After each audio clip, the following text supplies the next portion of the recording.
everybody, I'm Danny Otto. Welcome into an all-new episode of That Recap Show. Now, before we get into the episode, just wanted to issue major spoiler alert. We are going to be going over everything that happened in episode 5 of the Ahsoka series. So if you haven't seen that episode yet, you may want to pause this video, head over to Disneyplus, check that out, and then come back and enjoy the breakdown. Now, with that out of the way, let's start the show.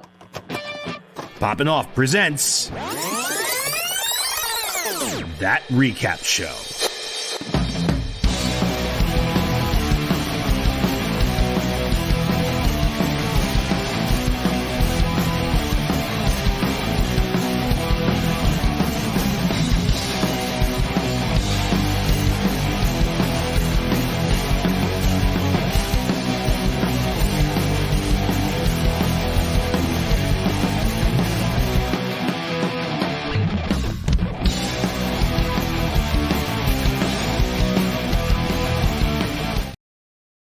All right, joining with me to break down everything from episode 5 of the Ahsoka series, it's Jon Jon Rico. Hello there. Hello there. It is a great day to be a Star Wars fan, ladies and gentlemen.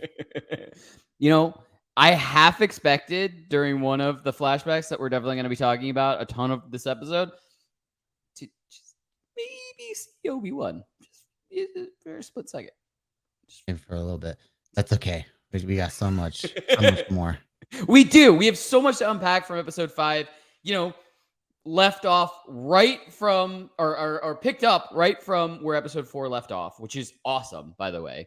Perfect. Mm-hmm. Like that's what we want.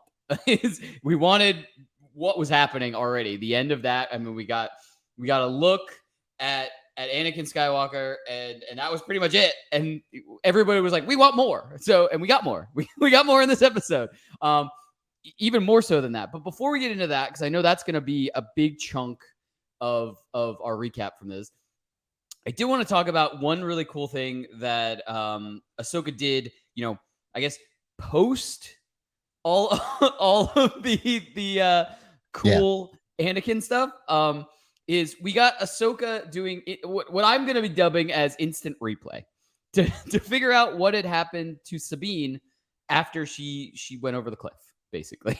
And I thought that was really cool. It was a really interesting moment, an interesting use of Force abilities that I don't know. It felt, I guess to me, it felt like a video game, like almost like where it was like achievement unlocked and you were able to kind of use something that you hadn't really used that much type of thing. Like it I don't know. For me, it was really cool to see. And I know this was something that we were discussing, you know, before the episode started, because it was something that you had wanted to bring up and kind of talk about this Force ability and Ahsoka kind of using it and stuff like that.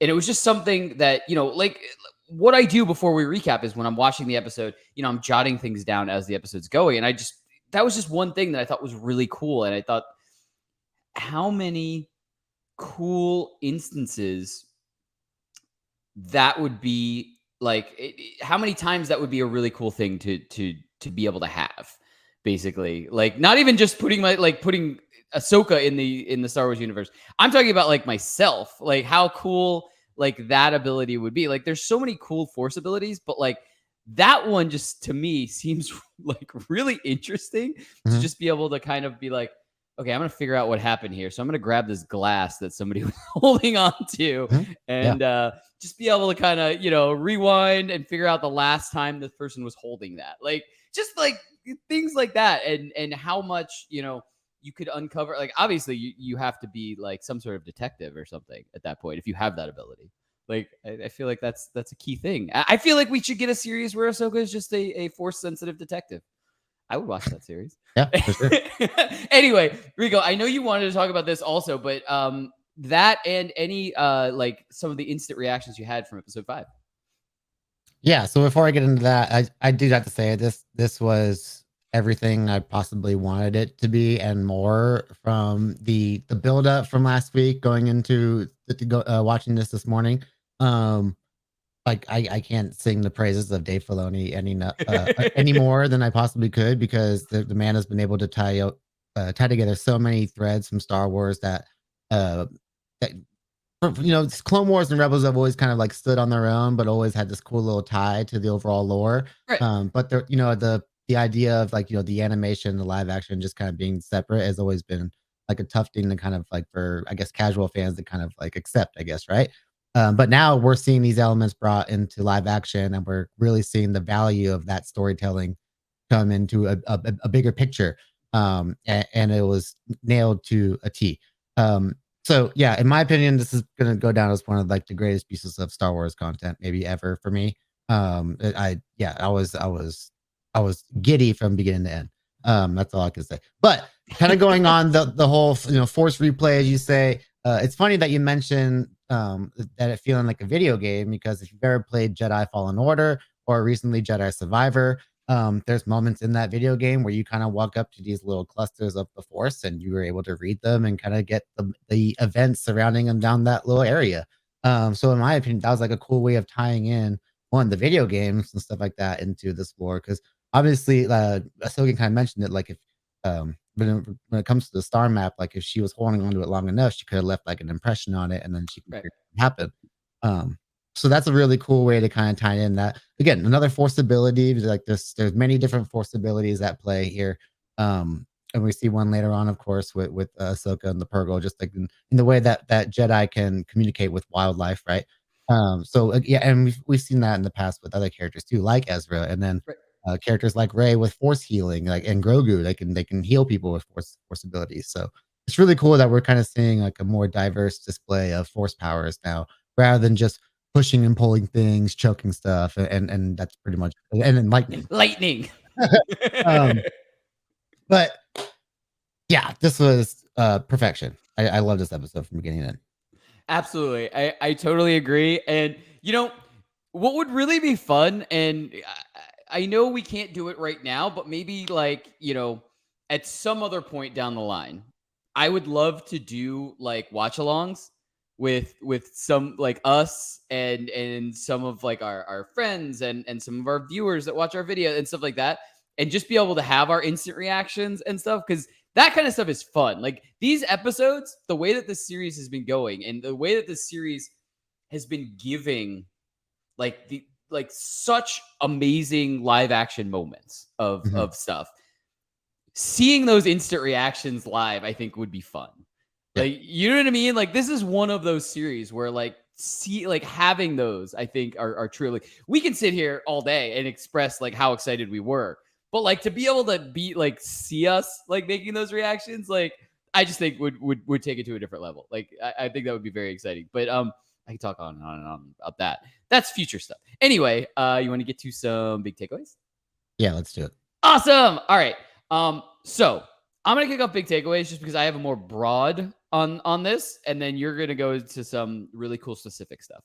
So obviously, we had some live action flashbacks that, look, I know like I did not get the opportunity to watch Rebels before the Ahsoka series started, and so now like we've said since episode 1, I have a different take on it, not coming from watching Rebels, where this is kind of has led right into the series type of thing, and you have. But on that point, I have watched the majority of Clone Wars multiple times. Actually, I haven't watched it recently, but multiple times I've watched Clone Wars.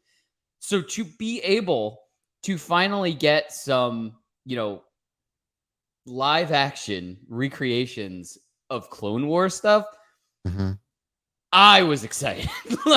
I was freaking out. I was like, this is incredible. Even down to, the actor that played younger Ahsoka. Like, I was like, this is like, we don't have, Rosario Dawson, who's doing an amazing job as grown-up Ahsoka, but like the younger version of Ahsoka, like we didn't just have, Rosario Dawson playing that time period of her. Like we actually got a younger version that would fit the animation of the Clone Wars. And I was like, this is incredible. Like, she was just a kid at that point. So exactly. Yeah.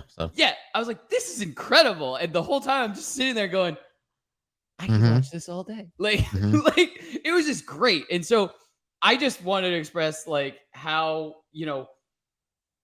I know we were getting all of these live action versions of Rebels characters, which is great. I mean, I really, I'm enjoying the like Hera and seeing Chopper and seeing, Sabine's a little bit on my shit list right now. Hopefully she redeems herself. But I was enjoying seeing Sabine in live action and stuff like that. But for me, like it finally really, really hit when I got some live action recreations of Clone Wars stuff. It's like material that I've already watched type of thing, and seeing like it recreated live action was just, I was blown away. So yeah, I have more of that, please. But yeah, it just kind of goes back to what you were saying originally. Like Filoni is just, he really is bridging this gap that we had initially had from the animated stuff to the live action series and the live action movies and everything like that. And it's just really making it like reaffirming that connection, but like solidifying that connection type of thing between everything, and really making it all pieces of a bigger picture, which, most people had already thought of that, but the casual viewer hadn't. And I think it's really cool now that everything is now connected, which is really cool. So, but Rico, what were some of your big takeaways from this episode? Yeah. So, there's a lot to unfold from just that whole section of the episode, right? The interaction between Hayden and Rosario, or sorry, Anakin and Ahsoka. I went by their actor name for some reason. But that the dialogue written by Filoni and just the kind of way those two characters like kind of vibed off each other was exactly the way like they were in Clone Wars. There's just kind of like that. They have a real cool like just vibe together, and it went the way it was on the show is the way it felt in this episode for sure.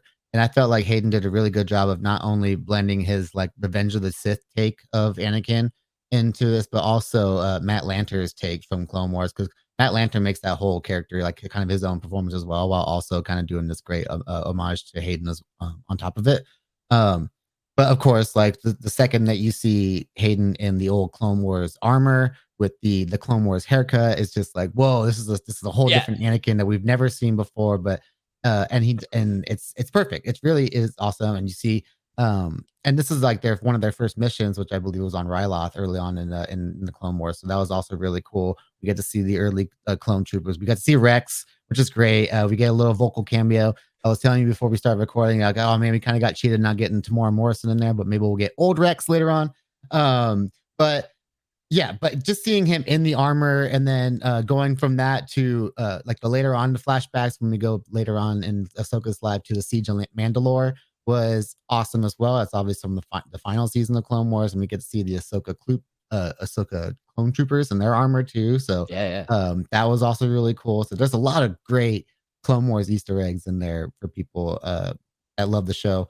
But on top of that, we're getting this really awesome like final lesson from a master to his apprentice, because we're kind of leading up to this episode, we kind of seen the side of Ahsoka that we haven't really seen before, where she's kind of more stoic and kind of more just kind of like flat, and not flat in her delivery, but in her emotions. Like she's not the bubbly persona that we know her to be. And it's because of all the trauma that she's endured throughout her whole life since leaving the Jedi Order. And I feel like this whole like existential journey that she goes on here is something that I've heard already kind of memed on the internet like quite a bit as this episode came out. But she basically goes from her Ahsoka the Gray to Ahsoka the White arc, like Gandalf. So she kind of goes from being very gray emotionally and morally to, after this interaction with Anakin or whoever this was. Like that's another question we can kind of dive into later on, right? She kind of sees what her purpose as a master is supposed to be, and she feels a lot more hopeful for the future now. And when she wakes up, she's dressed in all the white.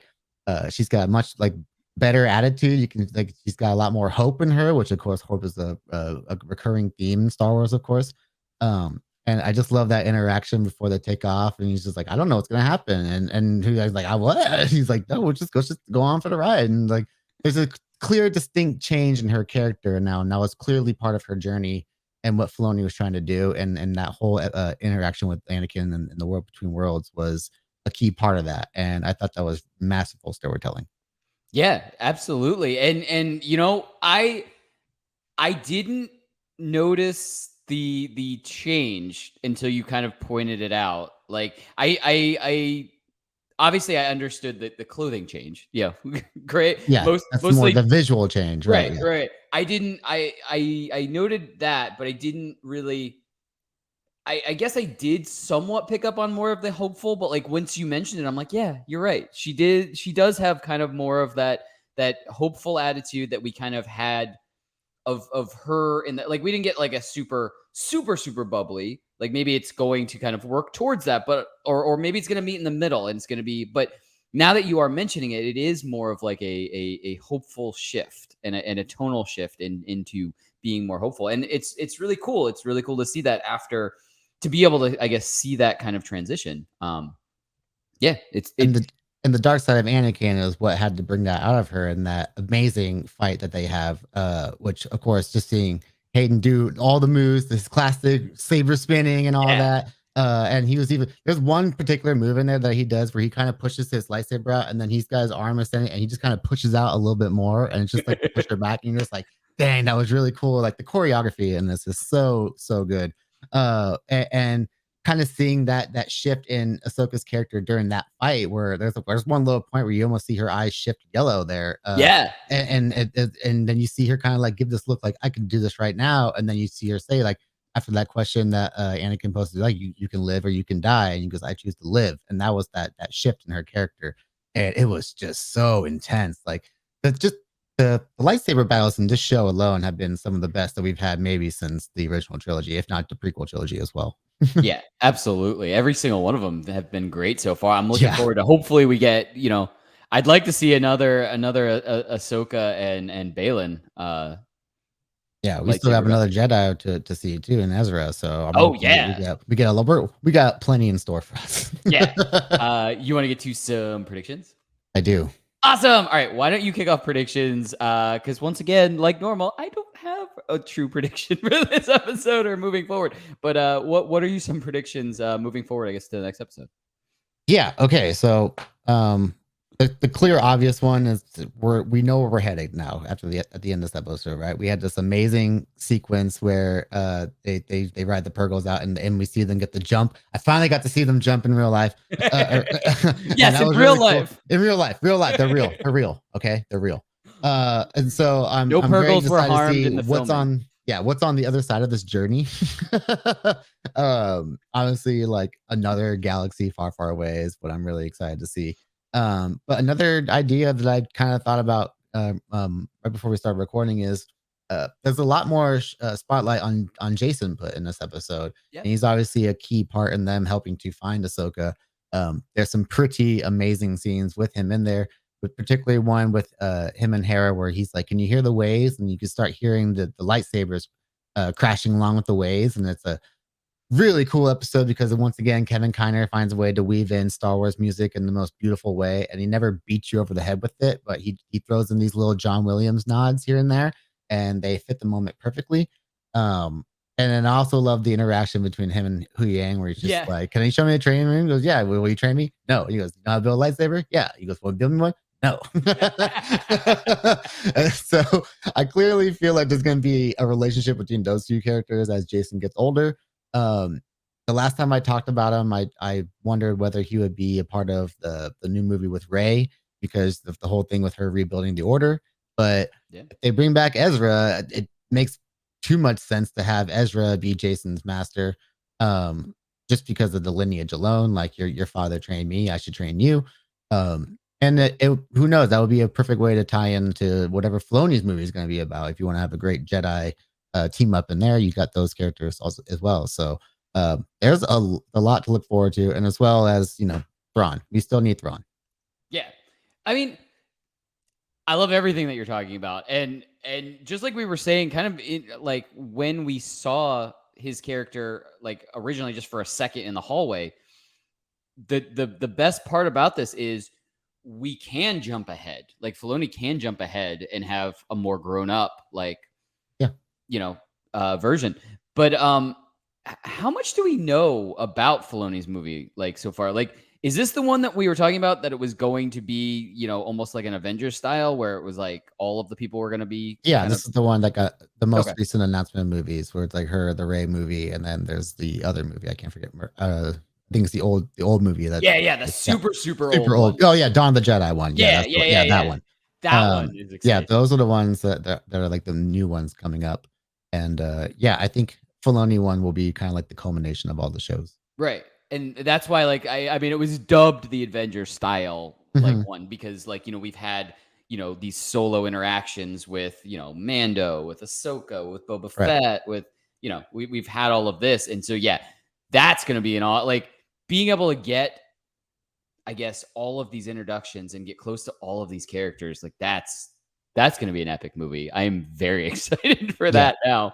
The more that we get, I guess, in this series, and I mean, we're gonna have another season of Mando at some point too. Like, yeah, I'm very excited for that. Skeleton Crew coming out. Yeah, It's gonna be playing into that. That should be an interesting one. And I want to give another shout out just to Carson Teva in this episode because he had a few of the best moments in this as well, as far as the dialogue.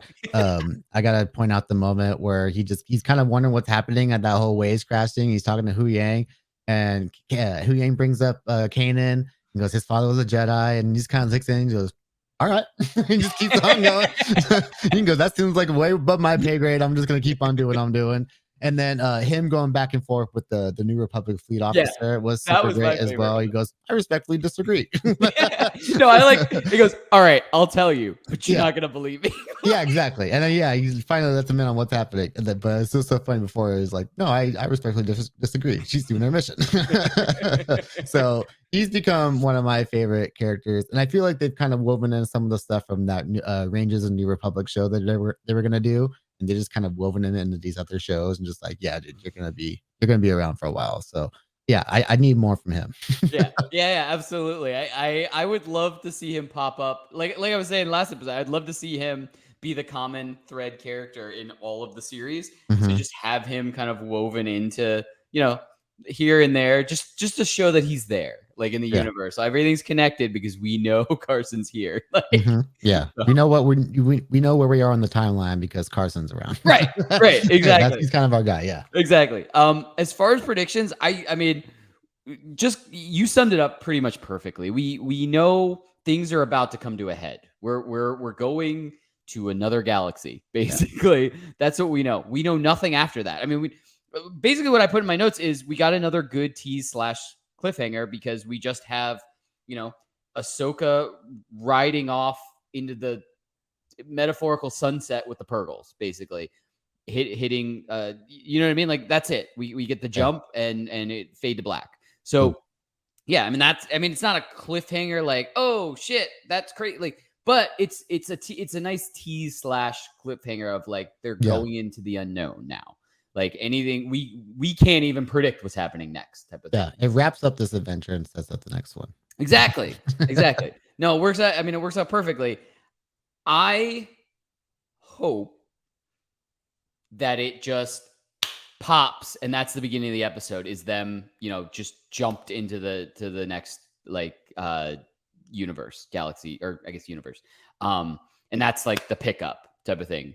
You know what I mean? Like, we just had instantly the beginning of the jump, and then the next episode starts with the end of the jump type of thing. Because I don't want to miss any. My point is, I am enjoying this so much. I don't want to miss anything. Is my point. Like, I don't want it to be already into something, like to start the next episode. I want to start with Morgan and them landing on the other side. Yeah, because then we can pick up right there, and I think that would be a good way to start off. For sure. You know what I was half expecting, not hoping for, but half expecting, was that Ahsoka was gonna fall out of the World Between Worlds.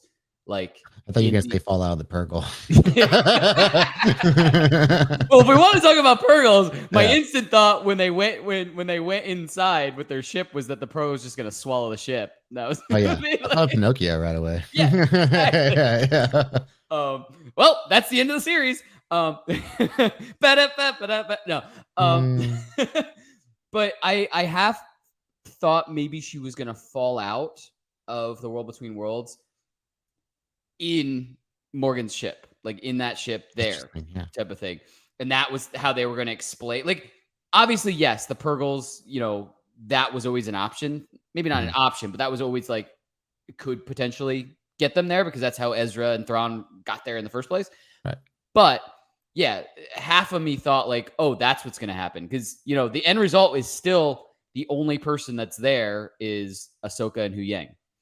You know what I mean? So like, it could have just been Ahsoka falling through, and that could have been like the last thing that, Anakin or whoever Anakin was representing in the world between worlds kind of pushed along her journey was, I'm going to throw you out where you need to be, not where you were, type of thing. Right. So I was kind of half expecting that. But I mean, what we got, I'm super happy with. I just like you, I was happy to see more Purgles being Purgles.